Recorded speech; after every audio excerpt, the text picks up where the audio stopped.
Tonight, we explore 4 remarkable seasons in NBA history, each one a different expression of basketball perfection, where superstars reached heights that still echo through the game today. The summer of 1987 carried a particular heaviness for Michael Jordan. He had just completed his third season in the NBA, and while his individual brilliance was undeniable, the whispers had grown louder. Critics wondered if a player so devoted to scoring could ever lead a team to a championship. Some observers suggested he was too selfish, too focused on his own achievements to elevate those around him. The Chicago Bulls had been eliminated in the first round of the playoffs for the third consecutive year, and the frustration within Jordan was building. But something shifted that summer. Jordan arrived at training camp in the fall with a new determination, one that extended beyond just scoring points. He studied film differently, paying attention to defensive rotations and help positioning. He talked with coaches about schemes and strategies. He pushed himself in ways that went beyond the offensive end of the floor, dedicating himself to becoming something more complete, more valuable, more essential to winning. The 1987-88 season began, and from the very first game, it was clear that this version of Michael Jordan was different. He moved with the same explosive grace, the same impossible hang time on his jump shots, but now there was an added dimension. He anticipated passing lanes before they opened. He rotated to help defenders with perfect timing. He pressured ball handlers into mistakes. He played with an intensity on defense that matched his offensive brilliance. Night after night, Jordan demonstrated this evolution. Against the Atlanta Hawks in November, he scored 38 points while holding Dominique Wilkins to just 18 on poor shooting. Against the Boston Celtics in December, he put up 42 points and added 7 steals, disrupting Boston's offense at critical moments. The pattern repeated itself throughout the winter months. Jordan dominating on both ends of the floor with a consistency that defied belief. By January, the basketball world began to take notice. This was not just another scoring champion piling up points on a mediocre team. The Bulls were winning, climbing in the standings, and Jordan was the engine driving both their offense and defense. He played all 82 games that season, averaging 40.4 minutes per game, leading the league in that category as well. His body seemed tireless, his focus unwavering. The statistics told part of the story. Jordan averaged 35 points per game, winning his second consecutive scoring title. But what made the season truly historic was his defensive impact. He led the entire league in steals with 3.2 per game, using his quick hands and anticipation to create turnovers that often led to transition baskets. His lateral quickness allowed him to stay in front of the quickest guards. His strength let him battle through screens. His instincts put him in the right place at the right time, over and over again. As the season progressed, awards voters found themselves in an unusual position. How do you recognize a player who is simultaneously the league's best scorer and its most impactful defender? The answer came in April when Jordan was named the NBA's Defensive Player of the Year, becoming the first guard to win the award since it was created in 1983. He also won the Most Valuable Player award and the scoring title, a triple achievement that had never been accomplished before in NBA history. The emotional weight of that accomplishment settled in slowly. Jordan had answered his critics in the most emphatic way possible, proving that individual excellence could exist on both ends of the floor simultaneously. He had shown that scoring prowess and defensive commitment were not mutually exclusive. He had demonstrated that greatness could be multidimensional, that a player could dominate a game without the ball in his hands, that impact extended far beyond the points column in the box score. Some observers believed that this season represented the turning point in Jordan's career, the moment when he transformed from a spectacular scorer into a complete player capable of leading a championship team. Many analysts point to this campaign as the foundation for everything that followed: the 6 championships, the dynasty, the legend. The season did not end with a title. The Bulls fell to the Detroit Pistons in the Eastern Conference semifinals, but it established something more lasting. It proved that Michael Jordan was not just great at one thing, he was great at everything. The quiet impact of that realization would reshape the entire trajectory of the NBA. Young players watching from home saw that defense mattered, that effort on that end of the floor could be just as valuable as offensive brilliance. Coaches saw that their best player could also be their best defender. Fans saw that greatness had many forms, many expressions, many ways to change the outcome of a game. Looking back now, decades later, that 1987-88 season stands as one of the most complete individual campaigns in basketball history. Jordan played all 82 games, led the league in scoring and steals, won MVP and Defensive Player of the Year, and fundamentally changed the perception of what a superstar could be. The weight of expectations that had pressed down on him that previous summer had been transformed into the foundation of a legacy that would define the sport for generations. In the early autumn of 1961, Wilt Chamberlain stood at a crossroads. He had already established himself as the most dominant physical force the NBA had ever seen, a 7'1" athlete who combined size, strength, speed, and coordination in ways that seemed to violate the laws of nature. He had won 2 scoring titles, an MVP award, and a Rookie of the Year honor. Yet, criticism followed him everywhere. People said he was selfish, that he cared more about statistics than winning, that his individual dominance actually hurt his team's chances of success. Chamberlain heard these whispers and made a private decision. If people were going to criticize him for scoring, then he would score in ways that made criticism irrelevant. He would put up numbers so astronomical, so beyond comprehension, that future generations would barely believe they were real.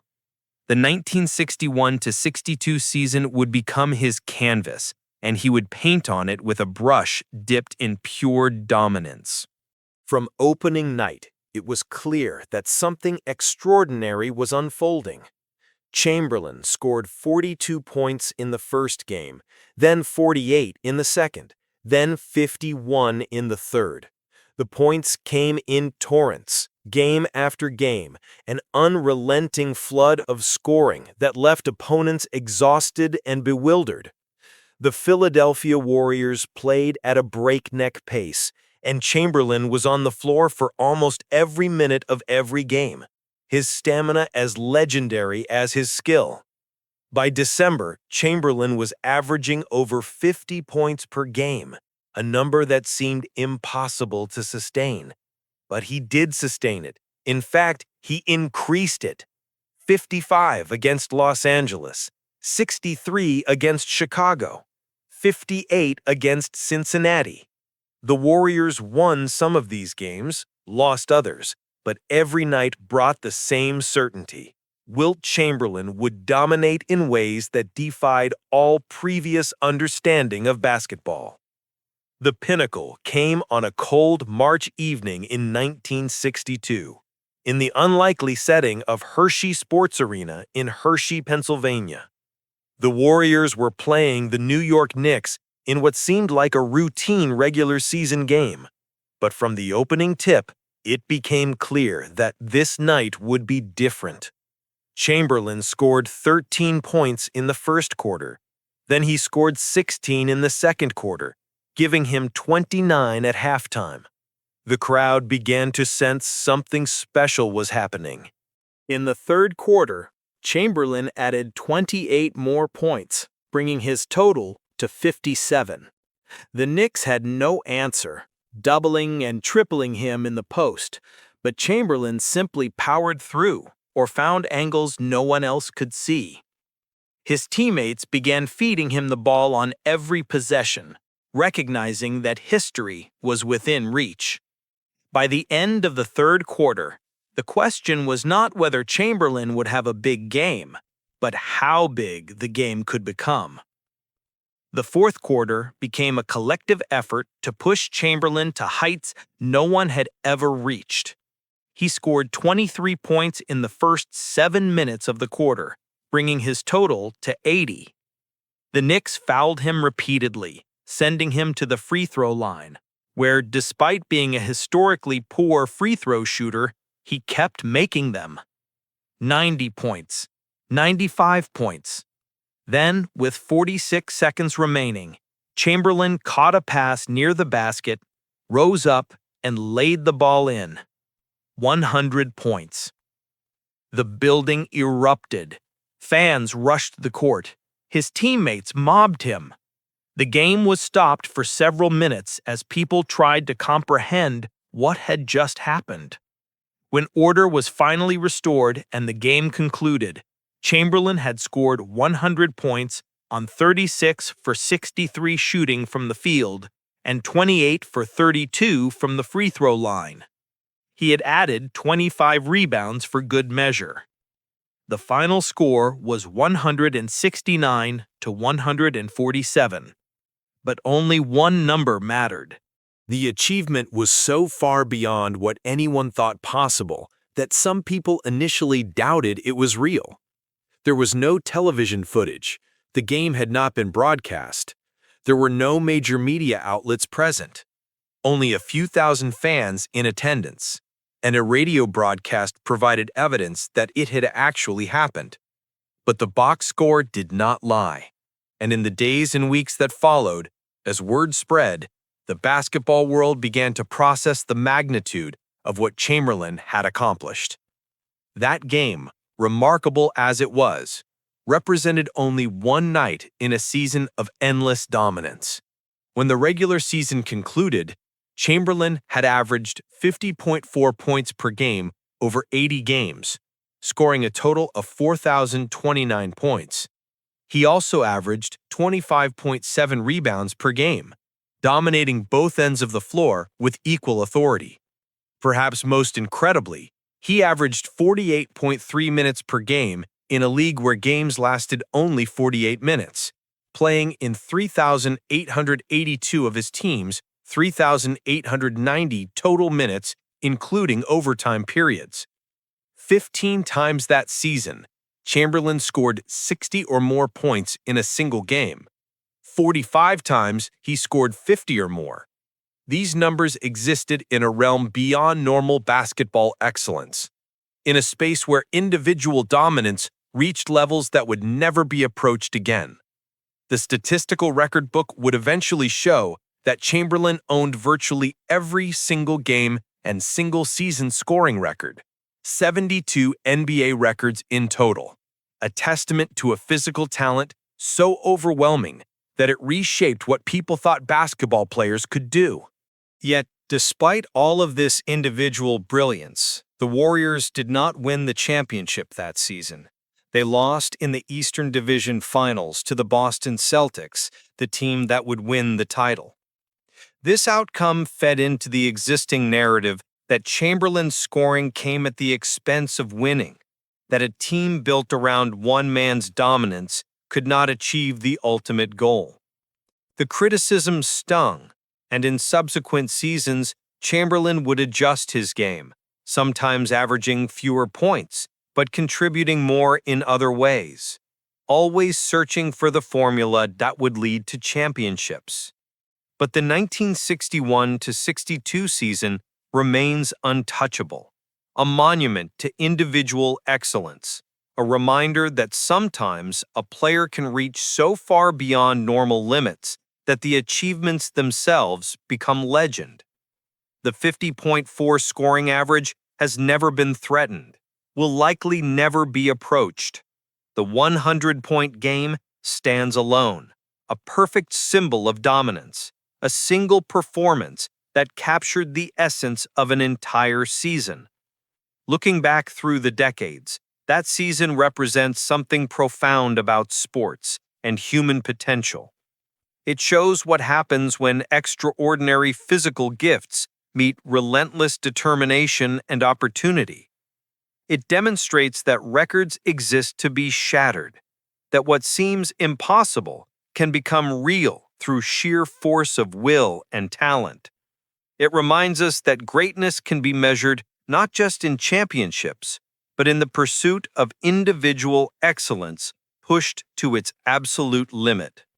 Wilt Chamberlain's 1961-62 season stands as the most statistically dominant individual campaign in basketball history, a collection of numbers so extreme that they barely seem real, achievements so far beyond the norm that they exist in their own category, forever untouchable, forever legendary.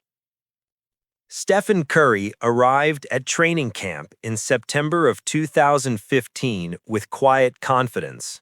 The previous season had been special. His first MVP award, his first championship, a coming-out party that announced him as one of the league's elite players. But there was more to prove, more ground to cover. Some basketball traditionalists still questioned whether his style of play could sustain success, whether a team built around three-point shooting could truly dominate at the highest level. The Warriors had won 67 games the previous season, a franchise record, but they believed they could be even better. Steve Kerr, entering his second season as head coach, had refined the offensive system to maximize Curry's unique abilities. The ball movement was crisper, the spacing more deliberate, the pace even faster. Everything was designed to create opportunities for Curry to launch his impossibly quick release from distances that made defenders uncomfortable.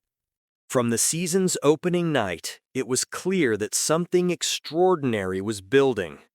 Curry scored 40 points in the first game, making 8 three-pointers. Then he hit 9 threes in the second game, then 7 in the third. The barrage never stopped. Game after game, Curry pulling up from 25 feet, from 30 feet, from distances where most players would not even consider shooting. And the shots kept falling, splash after splash, the net barely moving as the ball passed through. The Warriors won their first 24 games of the season, the best start in NBA history at that time. Curry was the catalyst for everything, his shooting creating so much gravity that defenses collapsed around him, opening up opportunities for his teammates. When opponents tried to trap him high, he passed out of it with precision. When they went under screens, he pulled up from absurd distances. When they switched, he attacked the mismatch. There was no defensive scheme that could contain him. By January, the basketball world had fully grasped what was happening. This was not just a great season, this was a revolutionary season, one that was fundamentally changing how the game was played. Teams around the league started practicing more three-pointers, started valuing long-range shooting more highly, started spacing the floor differently. Curry was not just excelling within the existing game, he was creating a new game, one where the three-point line was not a boundary, but a launching pad. The individual performances piled up like fireworks. 51 points against Washington in February, making 10 three-pointers. 46 points against Oklahoma City in late February, hitting 12 threes and dazzling the crowd with the display of long-range marksmanship that bordered on the supernatural. 45 points against Portland in April, another game where he simply could not miss, where his confidence had evolved into something approaching certainty. The Warriors kept winning, game after game, chasing history. They passed the 70-win mark, then moved toward the all-time record of 72 wins set by the 1995 to 1996 Chicago Bulls. On the final night of the regular season, facing the Memphis Grizzlies at home, the Warriors won to finish 73-9, the best regular season record in NBA history. Curry scored 46 points that night, hitting 10 three-pointers, writing the perfect ending to a regular season that had redefined excellence. When the final statistics were compiled, they told a story that seemed too remarkable to be true. Curry had made 402 three-pointers during the season, shattering his own previous record of 286 by 116 shots. He led the NBA in scoring at 30.1 points per game while shooting 50.4% from the field, 45.4% from three-point range, and 90.8% from the free throw line, becoming the seventh player in NBA history to join the 50-40-90 club and the first to achieve this feat while averaging over 30 points per game. The MVP voting was not close. Curry received all 130 first-place votes, becoming the first unanimous MVP in NBA history. He joined an elite group as just the 11th player to win the award in consecutive seasons, but the unanimous nature of the selection spoke to how completely he had dominated the season, how obviously superior he had been to everyone else in the league. Beyond the numbers, what made the season truly transformative was the way it changed basketball itself. Children in driveways across America started practicing from 30 feet instead of 15. Teams rebuilt their rosters around three-point shooting. Coaches redesigned their offenses to create more space. The entire sport shifted, tilted toward the three-point line, embraced a style of play that prioritized efficiency and spacing over traditional post play and mid-range shooting. Some purists lamented the change, arguing that the new style made the game less physical, less about traditional fundamentals. But there was no denying the effectiveness of what Curry and the Warriors had demonstrated. They had proven that a team built around long-range shooting and ball movement could be not just competitive, but historically dominant. That the three-point line was not a gimmick, but a fundamental strategic advantage waiting to be fully exploited. Curry's impact extended beyond just his own shooting. His presence on the floor warped defenses so dramatically that his teammates benefited enormously. Klay Thompson had open looks because defenses focused on Curry. Draymond Green found passing lanes because opponents left him to help on Curry. The entire offensive ecosystem thrived because of the attention Curry commanded. The way his shooting range forced defenses to extend 30 feet from the basket. The playoffs brought the only disappointment of the season. After building a 3-1 lead in the NBA Finals against the Cleveland Cavaliers, the Warriors lost the final 3 games, squandering their chance to cap the perfect season with a championship. The loss stung, particularly for Curry, who struggled in the final games and faced criticism that his style could not hold up under playoff pressure. But even that disappointment could not diminish what had been accomplished during the regular season. The 73 wins stood in the record books. The 402 three-pointers remained untouchable. The unanimous MVP recognition spoke to a level of dominance that transcended debates about playoff success. The 2015 to 2016 season was Stephen Curry's masterpiece, a work of art painted in three-pointers, a campaign that changed basketball forever. Looking back now, nearly a decade later, the impact of that season continues to reverberate. The NBA has become a three-point shooting league, with teams launching more threes than ever before, with players developing their range from childhood, with spacing and ball movement prioritized over isolation and post-ups. Stephen Curry did not invent the three-pointer, but he showed the world what was possible when a player with his unique combination of shooting ability, ball handling, and creativity was unleashed without limitations. That season stands as a monument to innovation, to the power of challenging conventional wisdom, to the beauty of a player who redefined what excellence looked like. The numbers are remarkable, the achievements historic, but the lasting legacy is the way basketball itself transformed, evolved, became something new and exciting, something that Stephen Curry's brilliance helped create. February of 2013 carried a special weight for LeBron James. He had won his first championship the previous June, finally shedding the burden of being a superstar without a title. But doubts still lingered.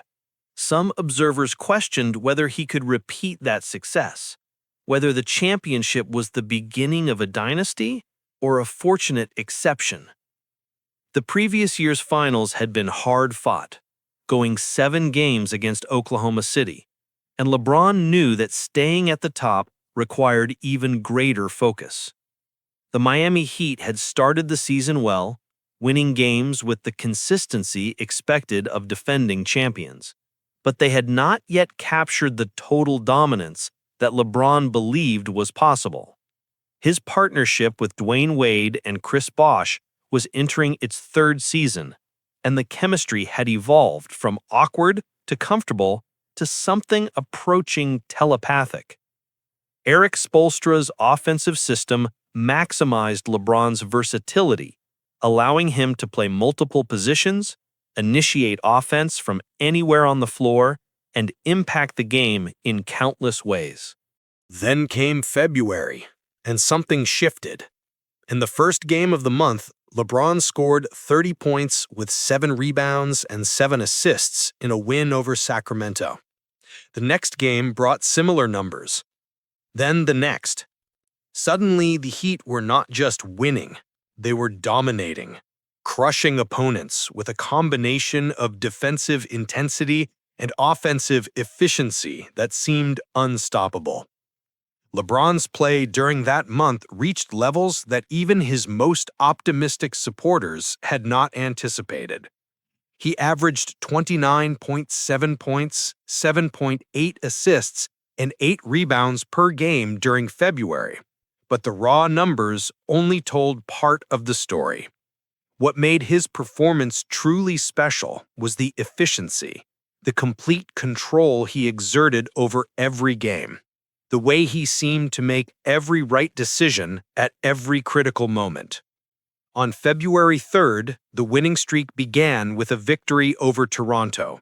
Then came wins over Phoenix by 20 points and Charlotte by 25. The Heat dismantled teams with clinical precision, and LeBron was the surgeon directing every cut, every incision. Against the Los Angeles Lakers on Valentine's Day, he scored 33 points, while adding 9 assists and 7 rebounds, putting on a clinic for a national television audience. The streak continued. 17 games, 20 games, 25 games. The Heat tied the third longest winning streak in NBA history as February turned to March, and LeBron's dominance only intensified. He was shooting nearly 60% from the field, a remarkable number for a perimeter player taking difficult shots late in the shot clock. He was making 41% of his three-pointers, showing the improved outside shooting that had become a weapon in his arsenal. His decision-making was nearly perfect, his turnovers minimal despite his heavy usage. What made LeBron's February dominance particularly remarkable was how he achieved it. He was not padding statistics or forcing shots. Every basket came within the flow of the offense. Every assist came from reading the defense and finding the open man. Every rebound came from being in the right position. He played winning basketball at the highest possible level. Basketball that prioritized team success while simultaneously showcasing individual excellence. The winning streak reached 27 games before finally ending in late March with a loss to Chicago. By that point, the Heat had established themselves as the clear favorite to repeat as champions. They had the league's second-best record and were playing with a confidence that came from knowing they could beat anyone, anywhere, in any style. Fast pace, slow pace, high scoring, defensive battle, it did not matter. With LeBron orchestrating everything, the Heat had answers for every challenge. When the regular season concluded, Miami finished 66-16, the best record in franchise history. LeBron had averaged 26.8 points, 8 rebounds, and 7.3 assists for the season, while shooting 56.5% from the field and 40.6% from three-point range. The shooting percentages were both career highs at that time, reflecting the refinement of his game, the way he had added efficiency to his already impressive arsenal of skills. The MVP voting reflected LeBron's dominance. He won the award for the 4th time in 5 years, falling just 1 vote short of becoming the first unanimous MVP in NBA history, an honor that would have to wait 3 more years for Stephen Curry. The near-unanimous selection spoke to how thoroughly LeBron had dominated the season, how completely he had outperformed his peers. But individual awards, as meaningful as they were, served only as prelude to what LeBron and the Heat truly wanted: another championship. The playoffs brought challenges, as they always do. The Chicago Bulls pushed them to 5 games in the second round. The Indiana Pacers extended the Eastern Conference Finals to 7 games, with Miami barely escaping in a hostile environment. Then came the finals, a rematch with the San Antonio Spurs, the team that had defeated LeBron's Cleveland Cavaliers in the 2007 finals when he was just 22 years old. The series went 7 games, back and forth, each team winning on the other's home court, neither able to gain clear advantage. Game 7 took place in Miami on June 20th, with LeBron facing the pressure of potentially losing the championship at home in front of his fans. He responded with 37 points, 12 rebounds, and 5 three-pointers, putting together one of the great Game 7 performances in finals history. The Heat won 95-88, and LeBron added a second consecutive Finals MVP award to his collection. The championship validated everything the season had represented, capping a campaign where LeBron had reached the peak of his powers and sustained that level for 8 months. Some analysts believe the 2012 to 2013 season represented LeBron's absolute apex as a player, the moment when every aspect of his game came together in perfect harmony. He had the athleticism of his younger years, the basketball IQ developed over a decade in the league, the shooting touch that he had worked so hard to develop, and the defensive versatility that made him valuable on every possession. He could play point guard or power forward, could guard any position, could score or facilitate depending on what the team needed. The season's legacy extends beyond the numbers and awards.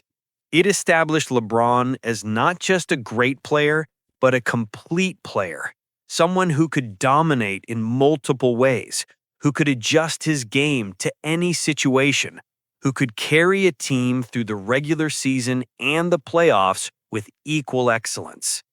The championship, his second, proved the first was not a fluke, establishing the beginning of a dynasty that would see Miami reach 4 consecutive finals. Looking back now, that season stands as a perfect encapsulation of LeBron's greatness. Every strength was on display. Every weakness had been minimized.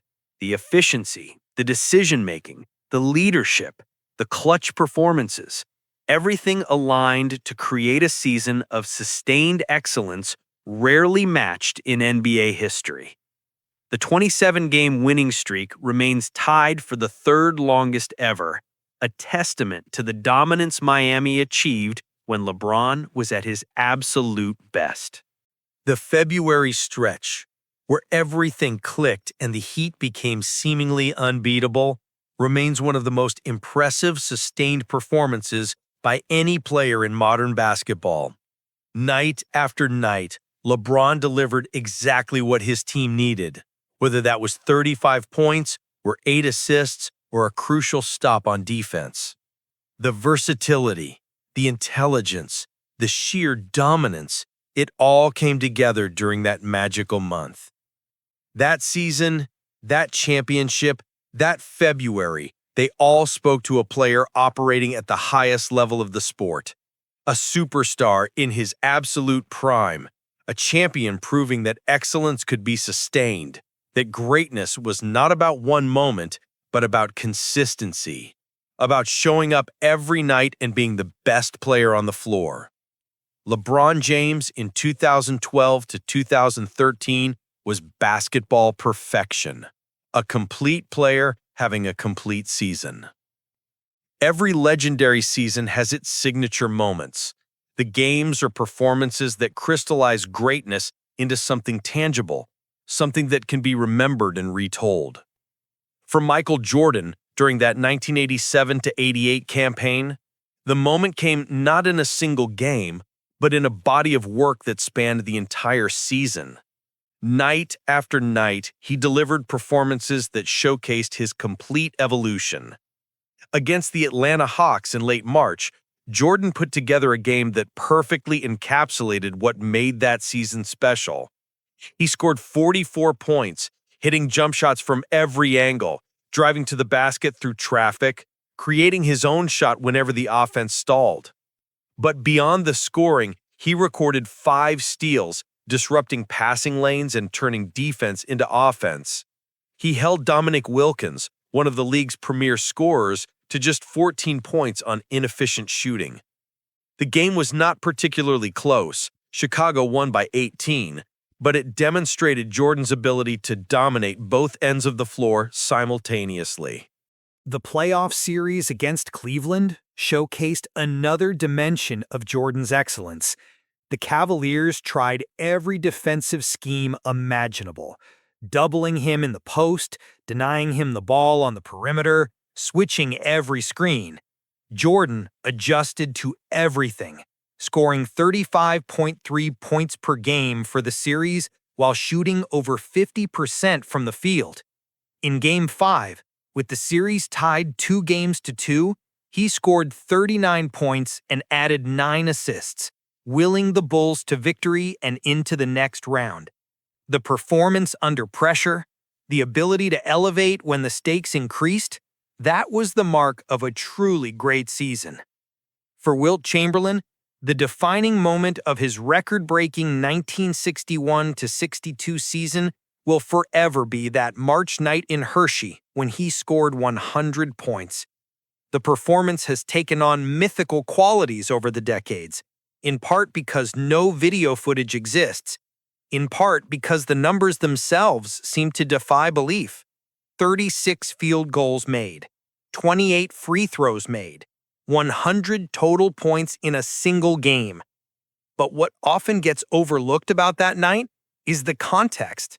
The game was played at a neutral site in a small Pennsylvania town because the Warriors sometimes played home games in various locations to maximize revenue. The crowd was modest, just a few thousand people. The opposing team, the Knicks, was not particularly strong. Everything about the setting was ordinary, which made what Chamberlain accomplished even more remarkable. The first quarter set the tone, with Chamberlain scoring 13 points, a solid but not extraordinary output. The second quarter saw him add 16 more, bringing his halftime total to 29. Still impressive, but nothing that suggested history was imminent.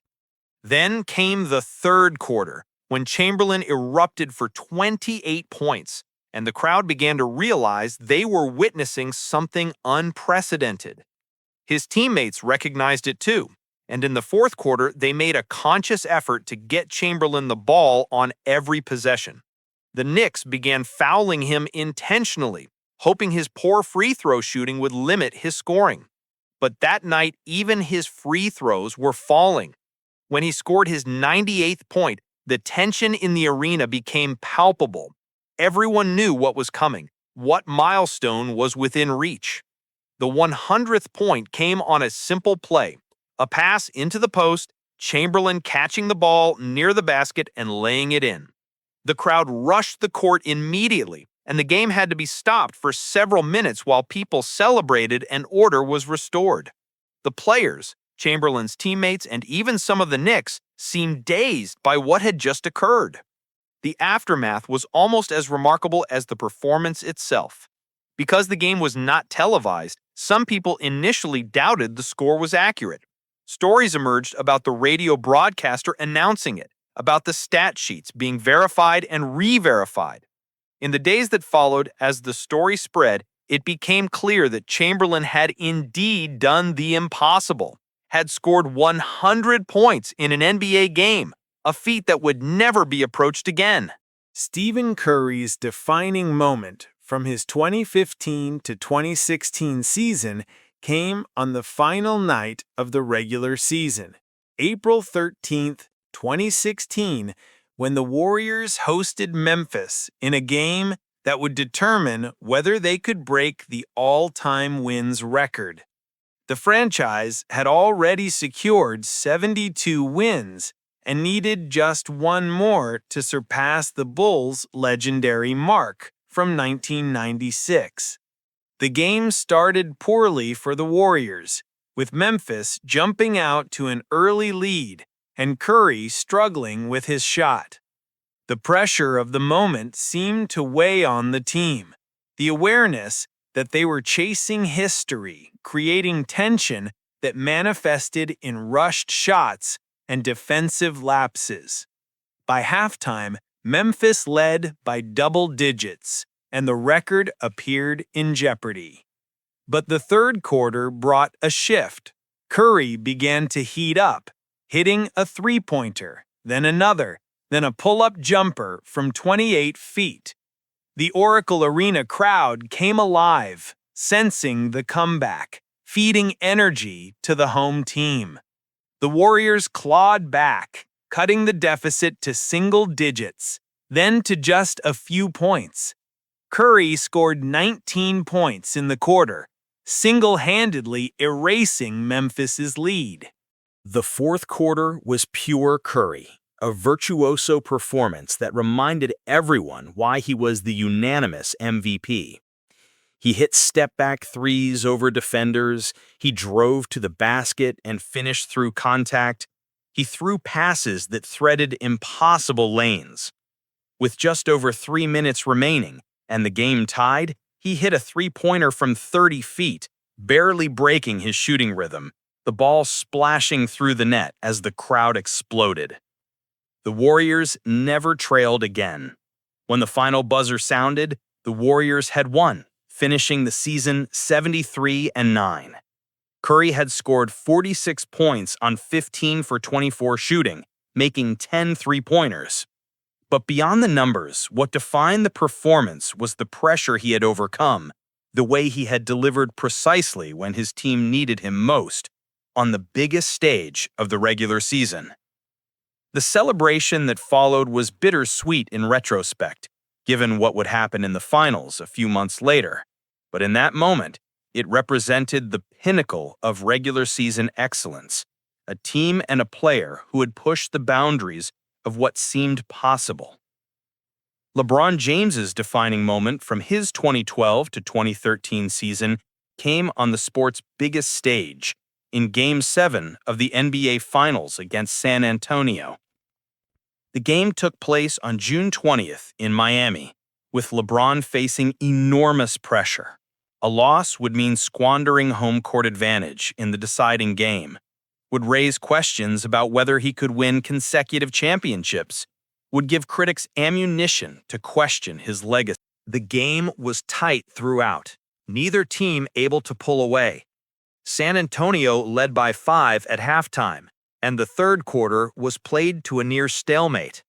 LeBron was aggressive but measured, taking good shots, making the extra pass, playing solid defense. He seemed determined not to force anything, to let the game come to him. The fourth quarter was when LeBron took over, not with spectacular dunks or highlight plays, but with steady, relentless excellence. He hit a three-pointer from the corner. He drove to the basket and converted through contact. He grabbed a crucial offensive rebound and put it back in.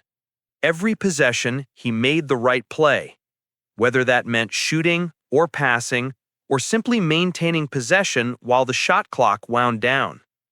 With 5 minutes remaining and Miami clinging to a 3-point lead, LeBron hit another three-pointer, this one from 24 feet, rising up over Kawhi Leonard's outstretched hand. The shot pushed Miami's lead to 6 and broke San Antonio's spirit. The Spurs never seriously threatened again. LeBron finished the game with 37 points on 12 for 23 shooting, including 5 three-pointers. He added 12 rebounds, providing the inside presence Miami needed, with Chris Bosh struggling. The final minute was pure relief. LeBron on the bench as the game clock wound down, knowing he had delivered, knowing he had cemented his legacy with a second consecutive championship. The performance was not flashy, not the kind of individual display that dominates highlight reels for decades. But it was complete, it was effective, and it was exactly what his team needed. These defining moments, separated by decades and featuring entirely different styles of play, share common threads. They showcase players rising to meet the biggest challenges of their seasons. They demonstrate excellence under pressure. They reveal the unique qualities that made each season special. Jordan's two-way dominance, Chamberlain's scoring brilliance, Curry's shooting wizardry, and LeBron's complete game. And they remind us that greatness is measured not just in statistics, but in performances that matter, in moments when the stakes are highest and the margin for error is smallest. The narrative of greatness often focuses on triumph, on the moments of victory and celebration, but every legendary season also contains struggle, disappointment, and challenges that test the resolve of even the greatest players. Michael Jordan's 1987-88 campaign, for all its individual brilliance, ended in frustration that would fuel his determination for years to come. The Bulls entered the playoffs as the third seed in the Eastern Conference, and Jordan was determined to prove that his regular season excellence would translate to postseason success. The first round brought a matchup with Cleveland, and Jordan dominated, averaging over 36 points per game as the Bulls won the series 3-1. Everything seemed to be falling into place. Then came the Eastern Conference semifinals against the Detroit Pistons, a team built specifically to counter Jordan's brilliance. Chuck Daly, Detroit's coach, had devised a defensive scheme that would become known as the Jordan Rules, a system of physical play designed to frustrate and wear down the Bulls' superstar. The Pistons would double-team Jordan aggressively, force him away from his favorite spots, and most controversially, play with a physicality that often crossed the line into what would later be considered flagrant fouls. Game after game, Jordan took punishment. He was knocked down on drives to the basket. He was held and grabbed on the perimeter. He was face-guarded and body-checked. The Pistons dared the referees to call every foul, knowing that officials would not blow the whistle on every contact. Jordan fought through it, averaging 27.4 points for the series, but his shooting percentage dropped, his turnovers increased, and most importantly, his team lost in 5 games. The disappointment was profound. Jordan had proven he could be a complete player, had won MVP and Defensive Player of the Year, had led the league in scoring and steals, and yet none of it mattered when his team was eliminated in the second round. The critics who had questioned whether he was too selfish to win a championship felt vindicated. The narrative shifted from Jordan's individual excellence to his inability to elevate his teammates, to his team's lack of playoff success. In the quiet aftermath of that series, Jordan processed the loss and began to understand what would be required. Individual greatness was not enough. He needed better teammates, a better supporting cast, a system that would maximize everyone's talents while still utilizing his own. The struggle of that playoff exit became the foundation for everything that followed, for the championships that would come in the early 90s, for the dynasty that would establish Jordan as the greatest player in basketball history. Wilt Chamberlain's struggles during his record-breaking 1961-62 season were different but equally painful. Despite averaging 50.4 points per game, despite scoring 100 points in a single game, despite dominating the statistical categories in ways that would never be matched, his team fell short of the ultimate goal. The Philadelphia Warriors finished the regular season 49-31, good enough for second place in the Eastern Division, but well behind the Boston Celtics' 60-win campaign. The playoffs brought a first-round matchup with Syracuse, which Philadelphia won in a tight 5-game series. Then came the Eastern Division Finals against Boston, the team that stood between Chamberlain and his first championship. The series was competitive, going 7 games, but Boston's superior depth and team play ultimately prevailed. The Celtics won the deciding game 95-90, and Chamberlain's historic season ended without a title. The disappointment was compounded by the criticism that followed. Despite his astronomical numbers, despite his physical dominance, despite his individual brilliance, people questioned whether Chamberlain's style of play was conducive to winning championships. They pointed to Bill Russell, his rival with the Celtics, who averaged far fewer points, but had led Boston to multiple championships. They suggested that Chamberlain was selfish, that his pursuit of individual records came at the expense of team success, that winning required sacrifice he was unwilling to make. The criticism hurt because it touched on something Chamberlain himself wondered about.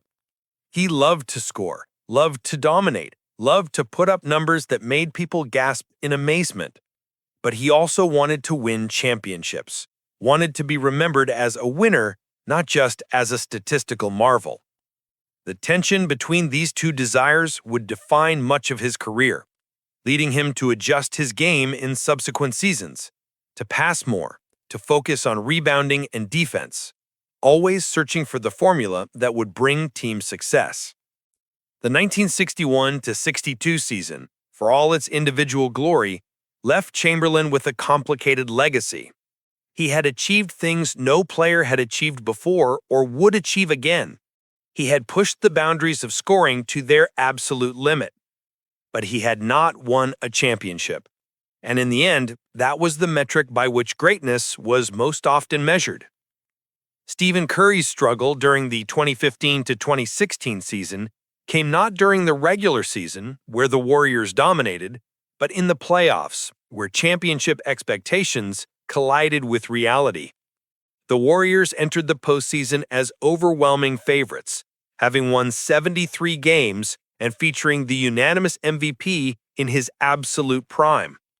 The first 3 rounds went largely as expected, with Golden State dispatching Houston, Portland, and Oklahoma City to reach the finals. The finals brought a rematch with Cleveland, and the series started well for the Warriors, who took a 3-1 lead. Curry was playing well, scoring efficiently, creating opportunities for his teammates, doing everything that had made him unstoppable during the regular season. A championship seemed inevitable, a perfect ending to a perfect season. But then something shifted. Cleveland, led by LeBron James playing at a transcendent level, won Game 5 in Oakland. Then they won Game 6 in Cleveland, forcing a 7th game. Suddenly, the Warriors, who had seemed invincible, looked vulnerable. The ball movement that had been so crisp became hesitant. The shots that had fallen all season started missing. The confidence that had carried them through 73 wins began to crack.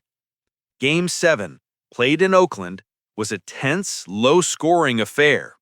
Neither team could establish offensive rhythm. Curry struggled with his shot, missing open looks that he had been making all season.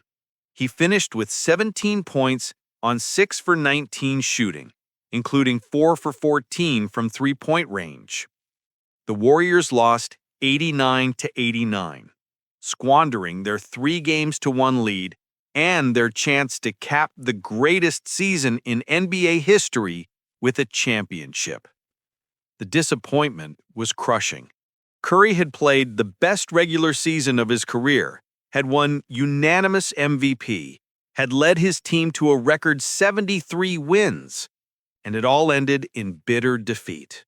The criticism came quickly. Some said he was injured, pointing to the knee problems that had bothered him in the playoffs. Others suggested his style of play was too perimeter-oriented to hold up in the pressure of a Game 7. Still others questioned his leadership, his ability to deliver in the biggest moments. The struggle of that loss, the pain of coming so close and falling short, would motivate Curry for years to come. The Warriors would win championships in subsequent seasons, would add Kevin Durant and become even more dominant. But the 2015-2016 season would always carry the asterisk of the finals defeat, the reminder that regular season excellence does not guarantee playoff success. LeBron James's struggle during the 2012-2013 season was less about the outcome — he won the championship, after all — and more about the weight of expectation that pressed down on him throughout the campaign. The previous season had brought his first title, but it had also been marked by intense criticism during the 2011 finals loss to Dallas, when LeBron had failed to perform up to his standards and Miami had been upset. The pressure to prove that the 2012 championship was not a fluke, that he could win multiple titles, that he could establish a dynasty in Miami, weighed heavily on LeBron throughout the season. Every game carried significance. Every loss brought questions. Every playoff series brought comparisons to past failures. The burden of being LeBron James, of being considered the best player in the world, of carrying the hopes of an entire franchise, was immense. The Eastern Conference Finals against Indiana was particularly challenging. The Pacers pushed Miami to 7 games, winning 2 games in Miami and nearly stealing the series. LeBron played well, averaging 26.8 points, 8.8 rebounds, and 4 assists for the series. But Indiana's physical defense and strong rebounding made every possession a struggle. In Game 7, played in Miami with the season on the line, LeBron scored 32 points, but he also turned the ball over 5 times and shot just 10 for 22 from the field. The Heat won by 7 points, but it was far from a dominant performance. The finals brought similar struggles. San Antonio's disciplined defense and veteran savvy made scoring difficult. The series went 7 games, and while LeBron ultimately delivered in the decisive game, the narrow margin of victory spoke to how close Miami came to losing. 1 or 2 plays in a different direction, 1 or 2 shots that missed instead of falling, and the entire narrative of the season would have changed. But LeBron persevered through the pressure, through the close games, through the moments when things seemed uncertain. He delivered when it mattered most, and the championship validated everything the season had represented. The struggle, the challenge, the narrow escapes, they all became part of the story. Evidence that even the greatest seasons require fighting through adversity, overcoming doubt, delivering under immense pressure. These struggles, these disappointments and challenges are as much a part of legendary seasons as the triumphs. They reveal character, test resolve, and ultimately make the achievements more meaningful. Jordan's playoff exit fueled his future dominance. Chamberlain's championship drought led him to evolve his game. Curry's finals loss motivated subsequent titles. LeBron's pressure-filled path to a second championship proved his mental toughness. The struggles did not diminish the greatness of these seasons. They enhanced it, showing that excellence requires perseverance, that legendary campaigns are built as much on overcoming adversity as on accumulating achievements. Statistics tell us much about basketball greatness, but they cannot capture everything that makes a season legendary. Michael Jordan's 1987-88 campaign is remembered for being the only time a player won MVP, Defensive Player of the Year, and the scoring title in the same season. But the numbers do not convey the intensity he brought to every possession, the way he elevated his teammates through sheer force of will. Jordan's defensive impact went beyond the 3.2 steals per game that led the league. It was the way he moved without the ball, rotating perfectly to help on drives, never losing track of his own man, always aware of where every player on the court was positioned. His teammates spoke of how his defensive energy was contagious, how his willingness to dive for loose balls and contest every shot set a tone that rippled through the entire roster. On offense, Jordan's gravity warped how opponents played defense. Teams began double-teaming him 25 feet from the basket, terrified of letting him get comfortable. This created opportunities for his teammates, particularly big men like Charles Oakley, who feasted on the open looks that came when defenses collapsed on Jordan. The assist numbers do not fully capture this impact, the way Jordan's mere presence created space and opportunity for everyone else. Perhaps most importantly, Jordan's competitiveness during that season reached levels that teammates and opponents still discuss decades later. Every practice was a battle. Every game was personal. Every possession mattered with an intensity that bordered on obsessive. This mentality, this refusal to accept anything less than maximum effort, transformed the Bulls from a talented team into a contender, even if they were not quite ready to win a championship. Wilt Chamberlain's 1961-62 season is defined by the 50.4 scoring average and the 100-point game, but those numbers cannot convey what it was like to watch him play. The physical dominance that made grown men look like children trying to guard a giant. At 7 feet 1 inch and 275 pounds, Chamberlain was not just tall, but extraordinarily athletic, capable of running the floor like a guard, jumping like a forward, and powering through contact like no one else in the game. His endurance was superhuman. Playing 48.53 minutes per game meant he was on the floor for virtually every second of every game, including overtime periods. He never seemed tired, never asked for rest, never wanted to come out. His coaches learned to simply leave him in, recognizing that the team's chances of winning increased dramatically with every minute Chamberlain played. Beyond the scoring, Chamberlain's rebounding prowess was equally dominant. His 25.7 rebounds per game that season came against legitimate centers who were themselves strong, skilled players. He did not just grab rebounds near the basket. He chased them down anywhere on the court, using his speed and leaping ability to track down balls that seemed destined for opponents. His outlet passes started fast breaks before anyone else had crossed half court. The intimidation factor was real and significant. Opposing teams altered their entire offensive approach when playing against Chamberlain.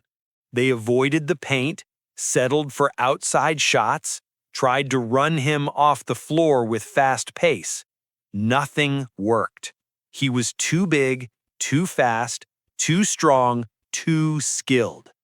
The numbers tell us he averaged 50.4 points, but they do not convey the sense of helplessness opponents felt when trying to slow him down.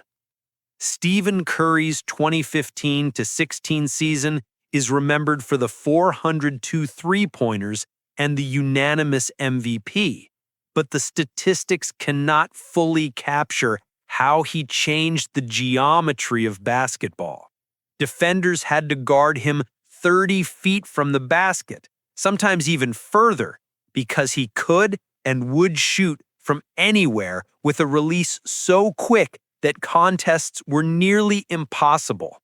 This stretching of the defense created unprecedented spacing for his teammates. When Curry came off a screen 30 feet from the basket, defenses had to make impossible choices. Trap him and leave someone else open, go under the screen and let him shoot from absurd distance, switch and give him an immediate advantage. There was no good answer, no defensive scheme that could consistently stop him. Beyond his shooting, Curry's ball handling was elite, allowing him to create separation in tight spaces, to navigate through traps, to keep his dribble alive while surveying the entire floor. His passing was underrated. His ability to draw defenders and then find the open man with precision. His off-ball movement was constant, never standing still, always relocating to the next advantageous spot, exhausting defenders who had to chase him around screens for 48 minutes. The joy he brought to the game was palpable and contagious. His celebrations after big shots, his interactions with teammates, his obvious love for the game, these intangibles created an energy that fueled the entire Warriors team. When Curry was hitting shots and celebrating, his teammates played with more confidence, more freedom, more belief that they could accomplish anything. LeBron James's 2012-13 season is defined by the near-unanimous MVP and the second championship.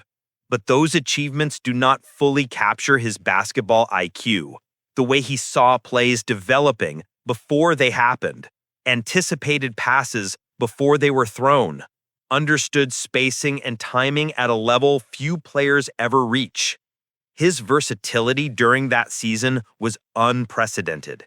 He could guard point guards with his quickness, power forwards with his strength, and everyone in between with his combination of size and athleticism. On offense, he could post up smaller players, drive past bigger ones, facilitate from the top of the key, or spot up for three-pointers. There was no aspect of the game he could not execute at an elite level. The leadership LeBron provided went beyond verbal communication. It was in how he carried himself, how he responded to adversity, how he elevated his performance in big moments. His teammates learned by watching him, by seeing how he prepared, how he studied opponents, how he maintained his focus throughout the grind of an 82-game season and a long playoff run. His efficiency during that season, shooting 56.5% from the field and 40.6% from three, reflected not just skill, but intelligence. LeBron took good shots, rarely forced difficult looks, understood when to attack and when to facilitate. Every decision seemed optimal, every possession managed with the wisdom of someone who had been studying the game for a decade. The numbers from these 4 legendary seasons tell us much, but they cannot capture the full scope of what made them special. The intensity, the intelligence, the leadership, the joy, the dominance, the way these players transformed not just their own teams, but the entire sport. These intangibles are as important as the statistics, as meaningful as the awards, as lasting as the records. Greatness transcends measurement, exists in the spaces between the numbers, lives in the memories of those who witnessed it, and the impact it had on everyone who came after. The passage of time has a way of clarifying greatness, of separating truly transcendent seasons from merely excellent ones. Michael Jordan's 1987-88 campaign has only grown in stature over the decades, recognized now as the season when he transformed from scorer to complete player, when he proved that individual excellence could encompass both ends of the floor with equal mastery. The Defensive Player of the Year award, combined with the scoring title and MVP, remains unique in NBA history.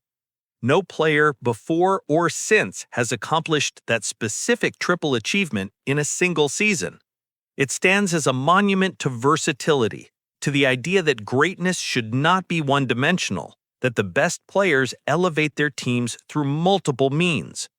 Young players who study Jordan's career often point to this season as the template for complete basketball excellence. This season also represented the beginning of Jordan's ascent to dominance. While championships would not come until a few years later, this campaign established the foundation, proved that Jordan could be more than a spectacular scorer. The defensive intensity, the leadership, the competitiveness, all of it came together during this season and carried forward through the 6 championships that would follow. In retrospect, the 1987-88 season was the moment when Jordan became Jordan, when potential transformed into sustained excellence. The legacy extends into how the NBA evaluates two-way players today. When analysts discuss complete basketball excellence, when they debate who should win Defensive Player of the Year or MVP, Jordan's season serves as the ultimate example of what is possible. The season proved that defense matters, that effort on that end of the floor is not just complementary, but essential to true greatness. Wilt Chamberlain's 1961-62 season has achieved mythical status, the numbers so extreme that they seem almost fictional. 50.4 points per game, 100 points in a single game, 4,029 total points. These achievements exist in a realm beyond normal basketball accomplishment, in a space where individual dominance reached heights that will never be approached again. The season holds 72 NBA records, a testament to Chamberlain's comprehensive dominance. Most points in a season, highest scoring average, most games with 50 or more points, most games with 60 or more points. The list continues, record after record, each one representing a facet of his overwhelming statistical superiority. These records have stood for over 60 years and show no signs of ever being threatened. But the legacy is complicated by the lack of a championship that season. In the decades since, the debate has continued about whether individual statistics matter without team success, whether Chamberlain's pursuit of records came at the expense of winning. The fact that he would later adjust his game, average fewer points but contribute more in other ways, and finally win championships, adds weight to the criticism that his scoring-focused 1961-62 campaign was not the optimal path to team success. Yet the season remains endlessly fascinating, precisely because of this tension. It represents the purest expression of individual dominance in basketball history, a player pushing the boundaries of scoring to their absolute limit. Even if it did not bring a championship, even if the style of play had limitations, the achievement stands as a remarkable piece of sports history, a reminder that sometimes individual excellence can be worth celebrating for its own sake, separate from team outcomes. The 100-point game, in particular, has taken on legendary status. The lack of video footage has allowed the performance to live in imagination, to be passed down through stories and radio recordings, to become part of basketball mythology. Every few years, when a player scores 70 or 80 points in a modern game, people discuss whether anyone will ever reach 100 again. The consensus is always no, that Chamberlain's achievement is safe, that the era, the pace, the circumstances that allowed it will never be replicated. Stephen Curry's 2015-16 season changed basketball in ways that are still unfolding. The 402 three-pointers remained the single-season record, a mark that seemed untouchable even as other players began launching more threes in subsequent seasons. The unanimous MVP selection stands as the only one in NBA history, a recognition that Curry's dominance that season was so complete, so obvious, that every single voter agreed he was the most valuable player. But the legacy extends far beyond individual accomplishments. The season fundamentally altered how basketball is played at every level. Youth coaches began teaching three-point shooting earlier. High school players started developing their range from 25 feet instead of 20. College programs rebuilt their offenses around spacing and ball movement. NBA teams completely restructured their rosters, prioritizing shooters over traditional big men, valuing floor spacing over post play. The 73 wins, while overshadowed by the finals loss, remain the best regular season record in NBA history. That achievement, combined with Curry's individual excellence, proved that a team built around three-point shooting and ball movement could be not just competitive, but historically dominant. The blueprint established that season has been copied by teams throughout the league, with varying degrees of success. But the influence is undeniable. The season also made Curry a global icon, a player whose style resonated with fans in ways that traditional post-up big men never could. Children around the world began imitating his shooting form, his celebrations, his joy for the game. The cultural impact extended beyond basketball, making Curry one of the most recognizable athletes on the planet, a symbol of how skill and creativity could triumph over size and strength. The finals loss will always complicate the legacy, serving as a reminder that regular season dominance does not guarantee playoff success. But the achievements of the season, the records set, the way the game was transformed, the global impact. These elements have only grown in significance over time. The 2015-16 season was not just about one player having a great year. It was about basketball itself evolving, changing, becoming something new and exciting. LeBron James's 2012-13 season represents the peak of his powers, the moment when every aspect of his game aligned to create sustained excellence over 8 months. The near unanimous MVP, the second consecutive championship, the February dominance, the Game 7 brilliance, all of it combined to showcase a player at his absolute best, operating at a level few have ever reached. The season's legacy lives in how it established LeBron as not just great, but complete.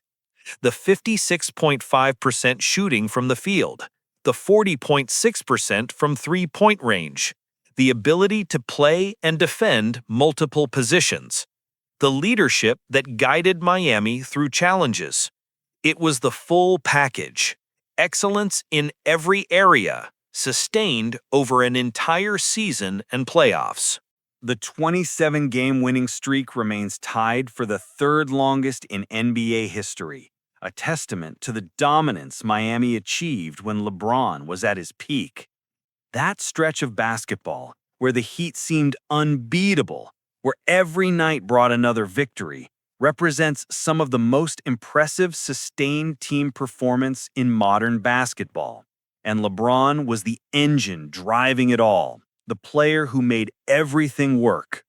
The championship that capped the season validated everything, proving that LeBron could win multiple titles, that the first championship was not lucky or fortunate, but the beginning of a dynasty. The Game 7 performance against San Antonio, the 37 points on efficient shooting, the 5 three-pointers, the leadership. It was the perfect conclusion to a perfect season, the moment when LeBron silenced remaining doubts about his ability to deliver in the biggest moments. The legacy of that season extends into how we evaluate complete basketball excellence today. When analysts discuss the best all-around seasons in NBA history, LeBron's 2012-13 campaign is always part of the conversation. The combination of scoring, efficiency, defense, leadership, and championship success represents the ideal, the template for what a superstar's peak season should look like. These 4 seasons, separated by decades and featuring wildly different styles of play, share a common thread. They represent individual excellence at its absolute peak, players operating at levels rarely reached in basketball history. They changed the sport, influenced future generations, and established standards of greatness that continue to inspire players decades later. The echoes of these seasons reverberate still in the records that stand, in the memories that endure, in the way basketball is played today. They remind us that sometimes, in special seasons, individual players can reach heights that seem almost beyond human capability, can achieve things that future generations will study and marvel at, can create legacies that transcend their era and speak to something permanent about sports and excellence. Even now, decades after these remarkable campaigns, the quiet triumphs of these 4 legendary seasons remind fans what sustained greatness truly looks like, each one a different path to immortality, each one inspiring every young dreamer who dares to chase something beyond the ordinary.